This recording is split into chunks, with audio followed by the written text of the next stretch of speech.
Pavão, Rubem Braga. Eu considerei a glória de um pavão ostentando o esplendor de suas cores. É um luxo imperial. Mas andei lendo livros e descobri que aquelas cores todas não existem na pena do pavão. Não há pigmentos. O que há são minúsculas bolhas d'água em que a luz se fragmenta, como em um prisma. O pavão é um arco-íris de plumas. Eu considerei que este é o luxo do grande artista, atingir o máximo de matizes com o mínimo de elementos. De água e luz, ele faz seu esplendor. Seu grande mistério é a simplicidade. Considerei, por fim, que assim é o amor. Ó, minha amada, de tudo que ele suscita e esplende, e estremece, delira, em mim existem apenas meus olhos recebendo a luz do teu olhar. Ele me cobre de glórias e me faz magnífico. Olá, pessoal! Tudo bem? Estamos aqui mais uma vez nesse espaço de formação que a equipe de língua portuguesa da Diretoria de Ensino de Mauá criou para que a gente possa discutir um pouquinho sobre a Olimpíada de Língua Portuguesa. Eu sou a Valéria Veiga, acho que vocês lembram de mim, e hoje nós estamos recebendo aqui para falar sobre o gênero crônica a professora Estefânia. Tudo bem, Estefânia? Tudo bem, Valéria. Agradeço o convite, muito feliz por estar aqui e espero contribuir com todos, um pouquinho da experiência que a gente tem com o gênero, com a dinâmica de sala de aula, e trazer um pouquinho do conhecimento da gente. Funcionando no Colégio Odila, né? No Colégio Odila. Então tá certo. Para começar, eu vou pedir para que você realmente fale um pouquinho para o público da sua formação e se você já teve experiência em participar da Olimpíada em outros anos. Já. Eu sou formada em letras, há um bom tempo, fiz algumas especializações em literatura. Sou pós-graduada em gestão escolar, trabalhei na mediação, foi uma experiência bem legal, também no Odila. Trabalhei em escolas particulares, hoje apenas a minha dedicação é pura e exclusiva para o Odila.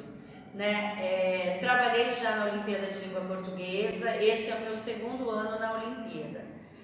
Acredito que é uma oportunidade de enriquecer a escrita, a leitura e a escrita de uma forma geral.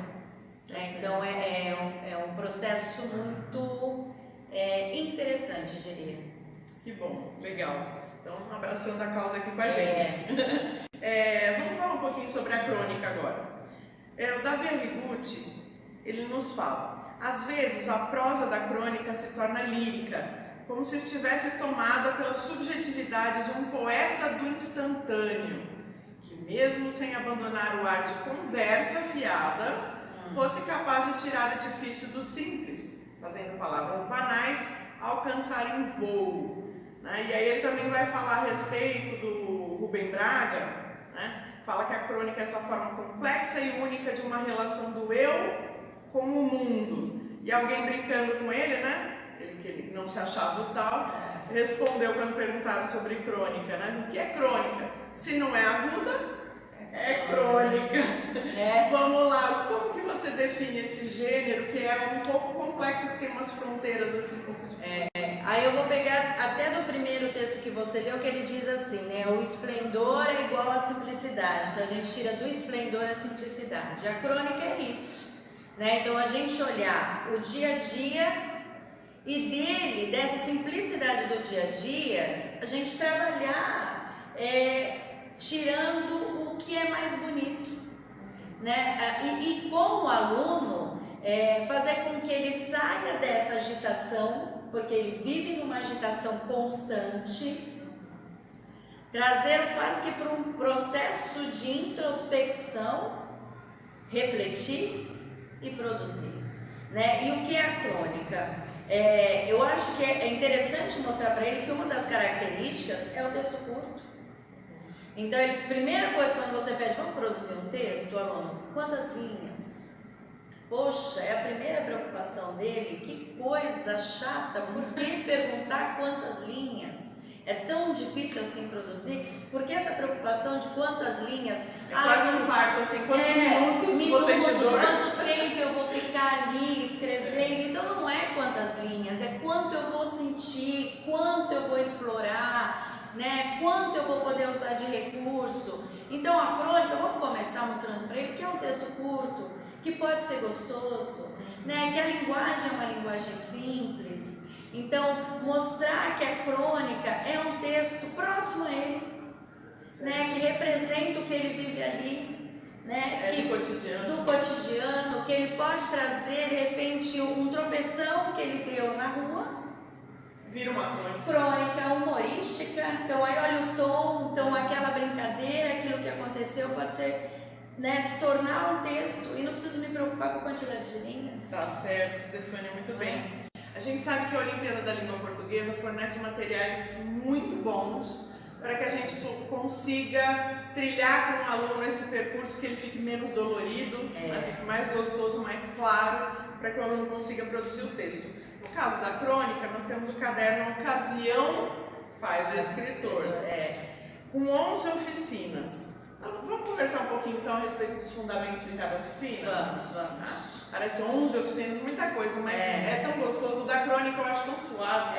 E um leva o outro e as oficinas são leves. E eu acho que o diferencial dessa edição, que da passada a gente tinha a questão do material, né?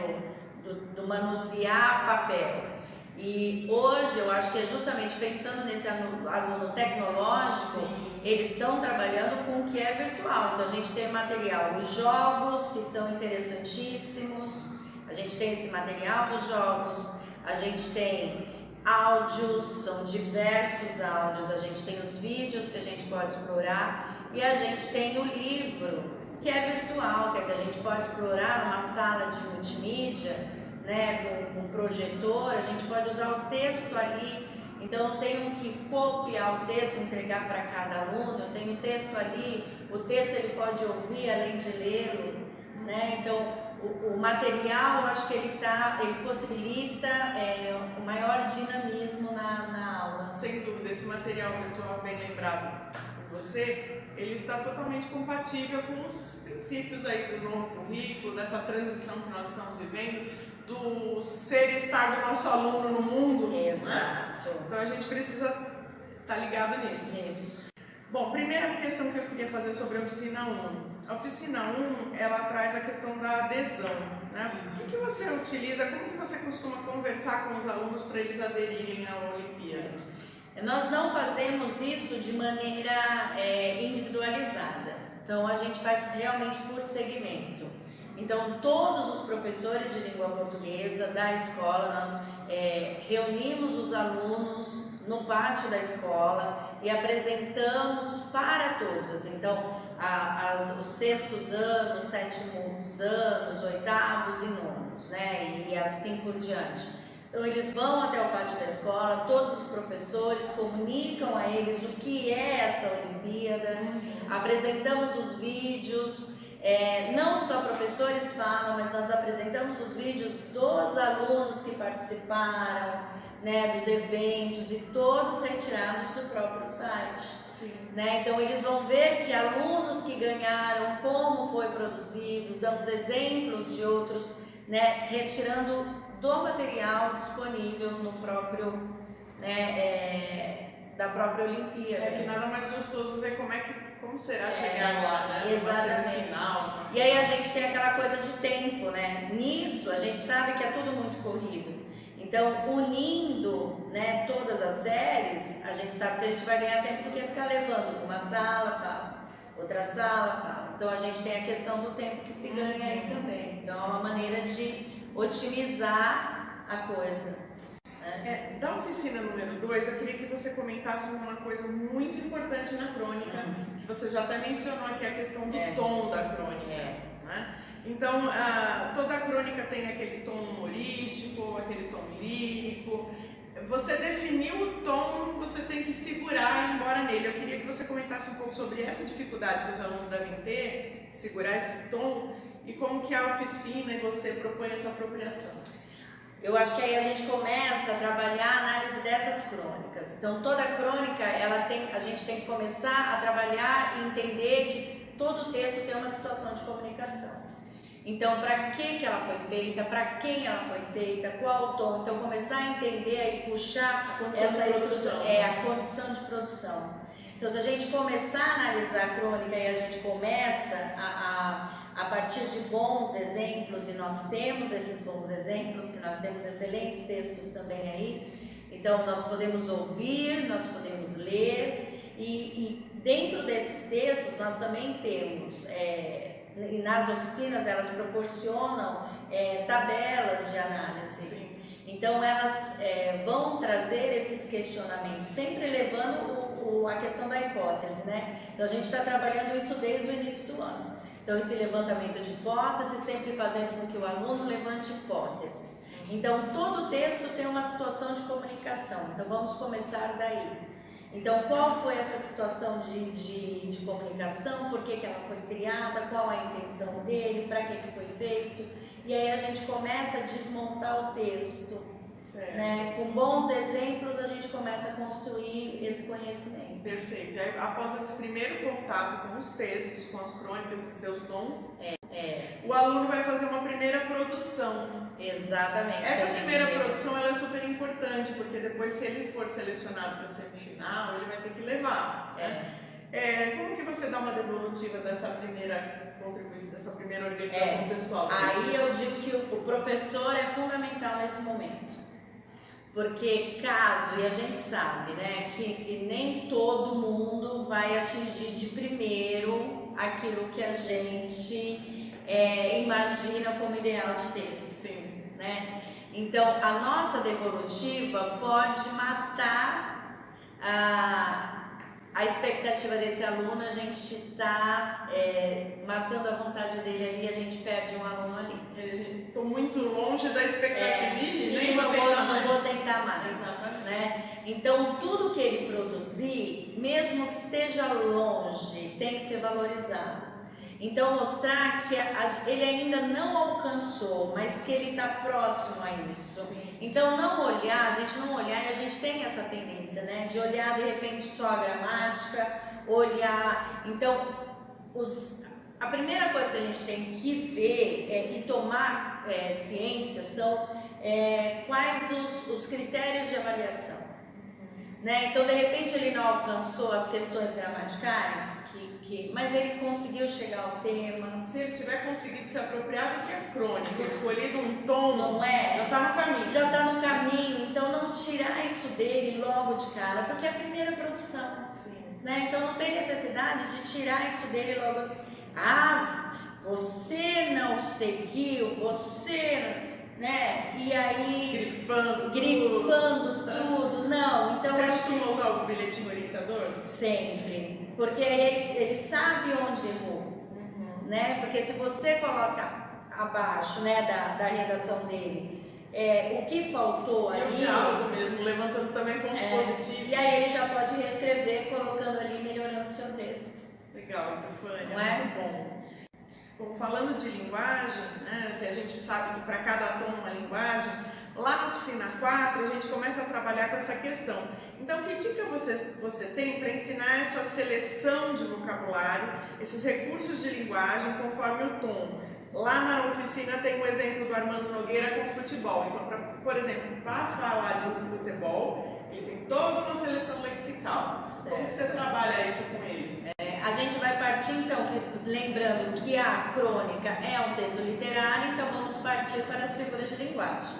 Então vamos trabalhar a conotação.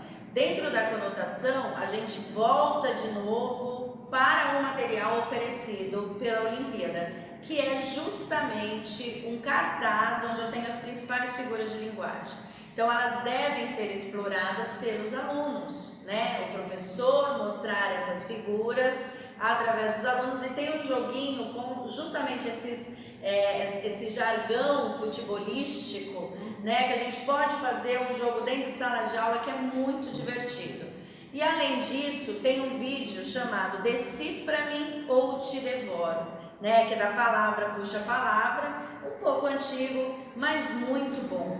né, que traz para eles também essa questão da palavra figurada, né? E aí isso enriquece mais uma vez e esclarece o uso dessa questão do literário, da figura, da palavra, assumir uma nova roupagem, né? Então eu acho que isso também pode trazer para eles uma novas informações, diria, né? Nós estamos trabalhando aqui com o 8º e 9º ano. Isso. Então, lembrando, figura de linguagem, né? A questão da produção textual, é tão fundamental para essas séries. Eu queria chamar a atenção e ver se você tem a mesma opinião. Olimpíada está fora do currículo ou está dentro do currículo? Extremamente dentro do currículo. Figuras de linguagem, eu comecei a trabalhar já com o meu 9º ano, inclusive eu passei para eles um texto, para você ver como é a questão da delicadeza, né? O texto ele era todo feito de onomatopeia, justamente porque o personagem principal era cego. Então, olha a delicadeza do escritor quando ele colocou no texto a descrição dos personagens que chegavam até esse personagem cego. Ele não poderia descrever fisicamente, porque ele não tinha essa habilidade da visão.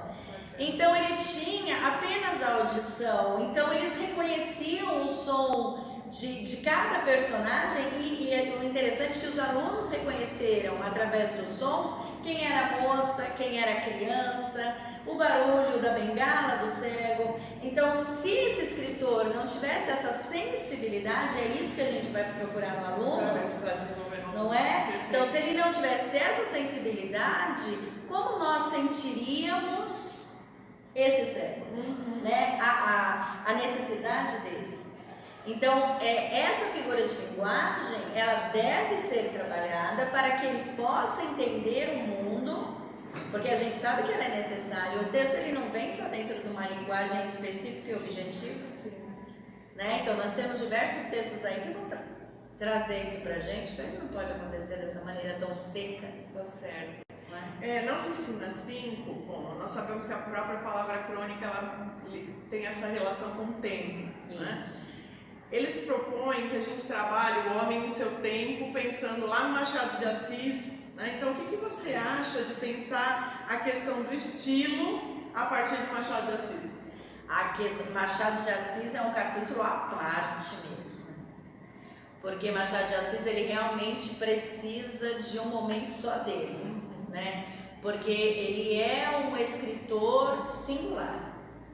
Então eu acho que nesse momento a gente precisa de um tempo maior, porque Machado não é uma pessoa fácil de se entender pelo próprio vocabulário, não só porque ele... Pela distância de tempo com os meninos, né? Não só porque é século, né, 19, mas porque o vocabulário e entender as sutilezas, o ritmo, essa intertextualidade. A ironia dele é fina.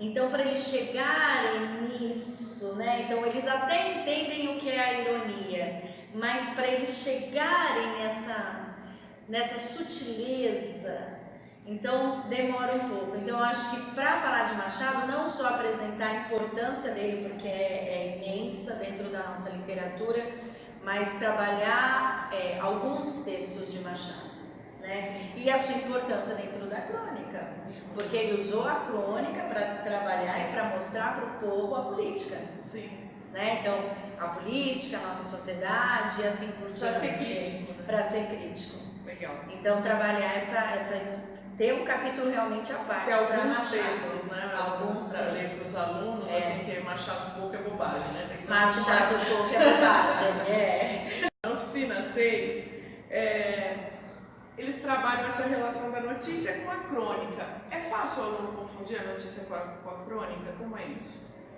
É fácil. É fácil. O que a gente vai ter que mostrar para ele é que a crônica, ela traz comportamento humano, portanto ela é atemporal. A notícia, ela registra um fato, mas o fato ficou, né? E a crônica, ela vai perdurar. Então, porque ela registra o comportamento. Então, ela vai registrar que aquele ser humano teve aquele comportamento e ela vai, né, infelizmente, né, esse comportamento a gente vai se deparar em um outro momento. Então, o que a gente tem que ver também e definir é a questão da linguagem. Então, a questão da objetividade e a questão da linguagem literária. Então, saber que uma eu não tenho a poesia e o outro ela é carregada de poesia. Esse nível de subentendidos fica extremamente maior na crônica, né? E aí colocar de novo, né, que fala assim, mas poesia não tem só na poesia, professora, poesia tem no poema, olha é o pavão. outra estrutura, olha o pavão, cheio de poesia. Então como que poesia vai ter só na poesia, porque eles acham que poesia é poesia e não é, então eles não acham que o poema é a estrutura, a poesia é tudo que tem sentimento, né? Então ver que é um texto carregado de poesia e a notícia não tem essa intencionalidade, né? A notícia é crua. É crua, ela só está ali para informar, né? Não que a crônica não informe, né? Porque a gente sabe que ele também dependendo do tom, te faz refletir, mas é um outro trabalho. É o campo do literário, né? Que ele tem que compreender de verdade. A oficina 7, nós vamos pensar assim, reconhecidas agora as características da crônica, né? Como que eu vou ajudar o meu aluno a garimpar um bom tema sobre o lugar onde eu vivo? Afinal, nós vamos discutir com o 8º e 9º ano na Olimpíada, o lugar onde eu vivo. Eu acho que a gente pode começar a trabalhar com eles, fazer assim, montar uma síntese de temas. Eu acho que agora é momento de agrupar e começar a olhar. Nosso Mauá tá cheio de coisa pra gente dizer, né? A cidade é uma história. A cidade é uma história, assim, vivemos um momento, se a gente for olhar politicamente, a gente está recheado de coisa para se falar, né? Olhando as ruas, olhando ao redor da escola, das escolas, a questão da violência que nos aflige, nas escolas, né? Então tem tanta coisa, então agora é a hora do grupo e trabalhar em grupo mesmo, mas criar uma síntese. Quais seriam os temas? Então vamos começar... Debater propostas, né? Isso. Então agora é hora de... O lugar onde eu vivo, o que eu posso dizer, né? Porque essa é a proposta. Se a gente encontrar um aluno que veja poesia, que veja coisas boas aqui no nosso entorno, parabéns pra ele. Ontem eu estava falando para eles, o lixo. Eu falei assim, olha aqui, esse lixo me daria uma crônica. Aí eles ficaram olhando para mim. Falei assim, sim. Olha como ele é solitário. Vou trabalhar a personificação com ele. Aí eu falei assim, mas por que, professora? Solitário? Eu falei, tem tanto lixo em volta dele, mas ele mesmo tá vazio. Então olha como ele se sente solitário. Ninguém está entendendo a funcionalidade do lixo, gente. Né? Eu falei, isso daria uma crônica reflexiva. Aí eu brinquei com a própria situação, né? Então quer dizer, do nada a gente pode tirar algo que... O verdadeiro cronista, ele consegue fazer isso. Acho que você leva jeito, você fala. Eu fico observando. Você já tem talento para fazer um livro de crônicas. Um dia eu chego lá. Tá certo. A oficina 8 comenta-se o recurso da fotografia como um aliado no processo da escolha e também sobre foco narrativo. E aí ele vai focar também no uso dos pronomes. De novo a gente vai para a estrutura, né? Então aquela coisa de achar que produção de texto não é o trabalhar a gramática é tolice, né? Total. É um processo epilinguístico, você vai produzindo e vai pensando gramática. Vai pensando gramática, não tem como trabalhar, porque você vê assim, um aluno que é conhecedor da gramática, ou que não é conhecedor da gramática, ao produzir o texto, ele se torna conhecedor da gramática, mesmo sem perceber. Um leitor da mesma forma.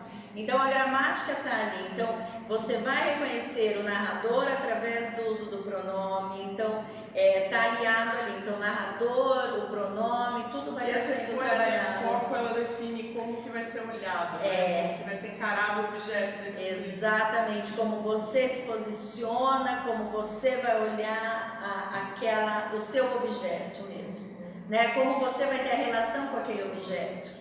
E a fotografia, de novo, a gente tem, eu acho interessantíssimo, porque tem um vídeo, a gente fala assim, mas eu vou falar para o meu aluno fotografar, e a gente vai usar a fotografia justamente para paralisar o instante, né? Então a ideia da fotografia é paralisar o instante, e daquele instante paralisado, a gente criar o entorno, né? E existe um vídeo também nesse momento, nessa oficina, que ele fala o que é uma fotografia, como fazer uma fotografia, né? O vídeo é do Paulo Biscala.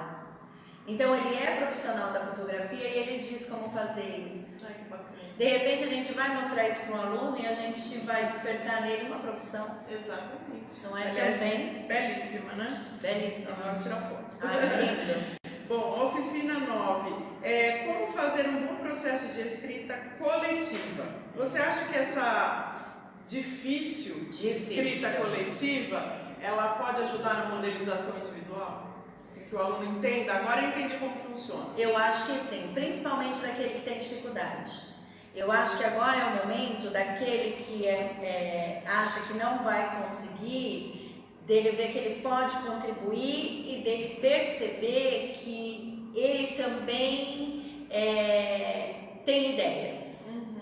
Porque de repente ele não acredita em si e é um momento, porque vai ser um momento difícil, né? Porque a escrita coletiva e todo mundo falando, ou não vão falar, porque pensando ali no nono ano, não estamos no sexto ano. Não estamos no sexto ano e todo mundo vai querer, se você não deixa, eles continuam fazendo assim, né? Então, o nono ano tem sala que vai falar demais, mas tem sala que vai ficar muda, e você fala assim, gente, tem tanta gente falando que eu não estou nem ouvindo, né? Não estou conseguindo identificar quem é que está falando. Cadê as ideias? Cadê as ideias? Então a gente vai ter esses dois momentos. E tem aquele que não vai querer se mostrar, né? Mas talvez é o momento daquele que tem grande dificuldade, mesmo não falando, dele entender o que está acontecendo ali, dele entender o processo. Ele vai ver o professor construindo, né? E o outro participando, e o outro, e como que eu posso encaixar. E sabe o que é interessante nisso de construir parágrafos? Os jogos que a gente tem, eles também permitem essa construção de parágrafos. Então eu acho que antes dessa construção coletiva, seria interessante esse joguinho. Porque ele faz você passar por alguns locais que eles dizem que traz história, uma vila que você vai visitar. Então ele traz uma história e aí você tem que ir construindo os parágrafos, unindo os parágrafos. Então eu acho que antes dessa construção coletiva, ir para esse joguinho. Bem legal. Seria legal. Tá certo. Na oficina 10, vamos ter finalmente a produção individual. Chegou a hora. Chegou a hora. É agora. Como cuidar para que os alunos acionem essas aprendizagens que eles tiveram nesse ato de produção, assim, que eles às vezes desvinculam, né? Começam a escrever como se não fosse fruto de tudo aquilo. Como é que você vai acompanhando? A gente vai ter que estar perto o tempo todo, não adianta, né? A gente não pode entender que a construção vai ser individualizada. Se ele começar a construir e ir atrás de você e falar assim, professora, eu não sei como que eu vou aqui. Não adianta falar assim, o texto é seu, escreve depois. Não, você vai precisar estar ali. Porque ele vai precisar do seu apoio naquele momento para ele saber como direcionar o texto e como andar com o texto ali. Eu não estou pedindo para que vocês escrevam um texto para ele, é um direcionamento. Então dizer ali, agora você poderia usar aquilo que a gente, entendeu? Então aquela dicasinha e ele vai sentar lá de novo, vai vir um outro, a gente não vai parar um instante. Aquela boa intervenção, aquela pergunta para ele refletir, pensar no caminho. Isso, né? Porque eles vão precisar disso, porque eles sabem que é importante nesse momento. Legal. Né? E agora chegamos à oficina 11. Nesse momento é proposto que você peça para um aluno oferecer seu texto, um texto que você viu que seria interessante como revisão, talvez aquele que teve um erro recorrente da turma ou alguma outra coisa desse tipo, ou coisas mais importantes, né? Pedir autorização para fazer uma revisão coletiva. Isso é tranquilo? Assim, eles costumam autorizar que você faça ou eles têm muita vergonha? Que recurso que você utiliza? Eu já utilizo isso, porque eu trabalho com aula de redação, eu coloco sempre 2 aulas dentro das 6 que eu tenho, eu trabalho com 2 aulas para redação. E nessas 2 aulas eu trabalho sempre assim, eu pego sem dar nome a ninguém, né? Então eu transcrevo a redação desse aluno, né? Em slide eu coloco uma redação muito boa, uma mediana, uma que precisa de correções, muitas correções. E a gente vai olhando e eles vão fazendo intervenções na redação. E eles conseguem perceber quando é do outro assim? Mas eles ficam quietinhos ali, né? Ou aquele que sempre tem aquele que é desencanado e ele fala mesmo que é dele, não tem problema nenhum. Eu nunca tive problemas. Tem aqueles que falam, vixe, eu fiz Nossa, isso. fui eu, né? Ele fala mesmo, não tem problema nenhum. Então, até então, eu não tive problema, mas eu sempre pergunto antes, né? Porque a gente precisa disso, ele não pode se sentir constrangido. Se ele se sentir, aquele falar que não quer, não use. Troca o texto. Né? Troca o texto, mesmo você falando que não vai dar. E eu transcrevo exatamente como foi feito. Sim. Né? Pra gente não mexer em nada, do jeitinho que foi escrito, tá ali. E eles sabem disso. Então, se eles têm confiança no nosso trabalho, também eles não vão, né? E aí, nesse momento da revisão coletiva, da produção textual de um aluno, você já lança a mão da grade de critérios ou você fala com eles sobre isso antes ou depois? Eu falo depois. Primeiro eu faço a correção crua dentro do que eles conhecem, então dos critérios deles. Depois eu apresento os critérios que são solicitados dentro de uma Olimpíada, da proposta dos Correios que aconteceu, né? Então eu vou mostrando para eles os critérios que não de cada difere concurso. muito de Saresp, de Enem. De Enem. Saresp quando tinha produção textual. É verdade, que não é muito diferente, então eu vou mostrando para eles. Então primeiro os critérios deles, para que eles possam ver até onde vai o conhecimento já adquirido, e depois eu mostro como os de fora vão avaliar, né? E por falar em grade de critérios, você sabe que os textos vão passar por uma banca dentro da escola, né? Vai precisar escolher um texto que represente de verdade. Como que vocês trabalham essa questão dos critérios internamente para que a escolha seja bem feita? Todos os critérios já estão na mão dos professores, né? Então a gente já trabalhou isso em ADPC, né? Já foi passado para todos nós, assim que nós fizemos a inscrição, para que a gente comece a trabalhar. E eu estou fazendo parte eu fiz a inscrição para correção do curso em AD, que é oferecido pela Olimpíada, para que eu me aproxime mais desse tipo de correção. Né, para que eu não fique fora do que é solicitado e para ver se realmente assim a gente está procedendo de forma adequada, essa correção, porque a gente tem essa tendência o medo de ficar muito preso à questão gramatical e esquecer as outras. Que na verdade o gênero acaba sendo o que mais pesa. E a gente acaba ficando preso na gramática, não usa gramática direito e aquela coisa toda. Então o medo é de ficar presa nisso. Isso que você falou é bem bacana, que a Olimpíada oferece cursos online constantemente para os professores, então tem que ficar ligado nessas inscrições. E oferece certificado, dá para você fazer tranquilamente. Inclusive o curso de avaliador. De avaliador, é isso que eu estou fazendo. E eu fiz o primeiro de crônica, porque eu estou com o 9º ano de crônica. Agora, como eu tenho o 7º ano também, eu vou passar para memórias também. Que aí eu começo a fazer com eles. E é engraçado, e é bom porque assim, a gente não precisa seguir. Você faz o seu. Se eu quero fazer primeiro crônicas, eu posso. Se eu quiser ir depois para poemas, eu posso. Então ele dá uma liberdade para você andar pelo curso. E o site assim tem as pérolas da Imaculada, tem.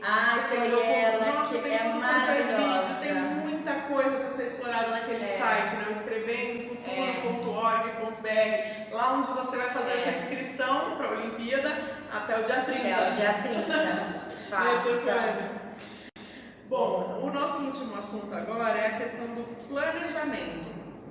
A gente sabe que a vida do professor é muito corrida e tal, mas as oficinas, elas são tão complicadas assim de serem planejadas, ou você acha que no seu cotidiano, numa TPC, com a ajuda dos colegas, você consegue tranquilamente organizar esse trabalho para que todo mundo possa desenvolver? Dá para fazer. Justamente acho que por ser corrida, sem o planejamento não vai acontecer, né?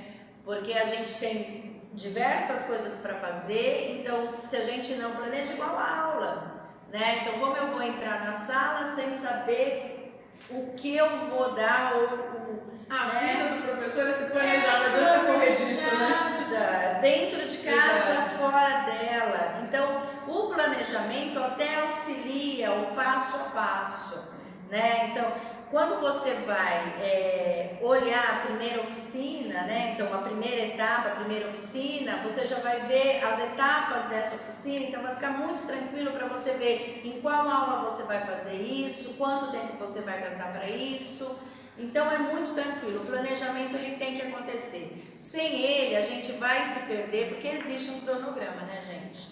Então é preciso cumpri-lo e para cumprir esse planejamento tem que dar à risca, senão a gente vai se perder mesmo no meio do caminho. Eles falam do diário, né, que é bom fazer um diário, além do diário de sala, e a gente fala assim, nossa, mais uma coisa para anotar, mas é justamente para que você tenha, e eu já tenho o meu, né? Justamente para que você tenha um passo a passo de onde você está e com que sala, porque a gente sabe que cada sala é uma sala. E ontem, conversando com a professora Edilene, que vocês vão assistir o vídeo também, que já participou de uma semifinal, ela comentou da importância, ela sentiu falta quando ela foi para a semifinal, porque ela achou que o registro dela ainda não estava tão bacana. Então é uma dica bem importante mesmo. Fazer esse diário bem legal, porque depois no momento da semifinal, se você estiver lá participando, você vai utilizar esses registros, tá vendo? E a gente tem que acreditar que a gente vai estar lá. É isso aí. Não é? Falar assim, mas não vou. Vai sim, o aluno é bom, vocês são bons, somos bons professores, a gente agarra isso daqui e a gente não tem que acreditar, né? Que a gente fala tanto para o aluno, acredita em você, né? A gente fala o tempo inteiro para ele. Então a gente tem que acreditar que a gente pode estar lá também. Isso aí. Bom, pessoal, vamos encerrando então a nossa conversa com a professora Estefânia Patrícia Louro Correia, da EUD Lamento Mirac. Nós agradecemos demais a sua disponibilidade, o seu carinho, a sua intenção de estar aqui trabalhando com a gente para melhorar a formação dos colegas e incentivá-los a participar da Olimpíada. Imagina, eu que agradeço o convite, fico muito encantada e honrada de estar aqui. Agradeço que o que eu tenha dito venha contribuir com todos vocês, para o benefício de todos, principalmente dos nossos alunos, porque a gente está aqui mesmo para isso, né? Tá certo, minha querida. Muito obrigada. Muito obrigada mesmo. Tchau, tchau, pessoal. Até a próxima.